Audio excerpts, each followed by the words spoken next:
आज संध्या बेले रोसई पाई परिबा काटिला बेले मो भौणी कहला दीदी आज तुम गलीर कौड़े बाउंसराणी खेल होउची। बाउंसराणी खेल कथा शुणी पिलादिनर गोटी गोटी कथा सब मने पड़गला। केमती आम छोट बेले छोट छोट थे बापा माँ आमको बाउंसराणी खेल मैजिक एगा सब देखौतिले हेले से दिन आउ काहीं। भौणी कहली अच्छा तू टिके भजा देखु ता मु तो झील को नहीं जाऊँ बाउंसराणी खेल देखिया पाई। भौणी कहला हो ठीक अच्छे तू भी जा। तापर सेठी जाई बाउंसराणी खेल देखली बहुत भल लगिला। एते दिन पर गोटे किसी जिनस देखली। तापर मो स्वामी सेठी तांको पेमेंट करदेले और आम घर को आसिले। घर को आसला बेले मो स्वामी को कहली चलो देखियो से मोबाइल देख तो जमारू रोसई कर नथिबो।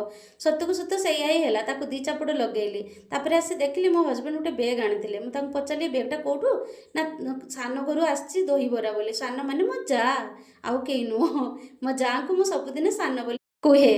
तापर से दहीबरा देखी पाटर लाल गड़गला। तापर देखले आउ गोटे बैग अच्छी से मो माँ सब खाଇବା जिनस आम पठेला। मु कहली जा हो आज तो मजा आसीगला आउ रोसई करने पड़ोनी। तापर गोटी गोटी कर सब डब्बा देखली मो माँ पिठौ भी देती काली सकाळु आउ दोसा बनईदेवी सकाळ भी टेंशन ना समस्ते। तापर आम सजेकिना खावाई बसिलु आउ दहीबराटा बहुत भल होता बहुत टेस्टी होता। Thank you Sanju. आपण मैंने मो चैनल को प्लीज टिके सब्सक्राइब कर दियो। आ मोर किसी भूल थिले कमेंट रे जणातु। Thank you. जय जगन्नाथ।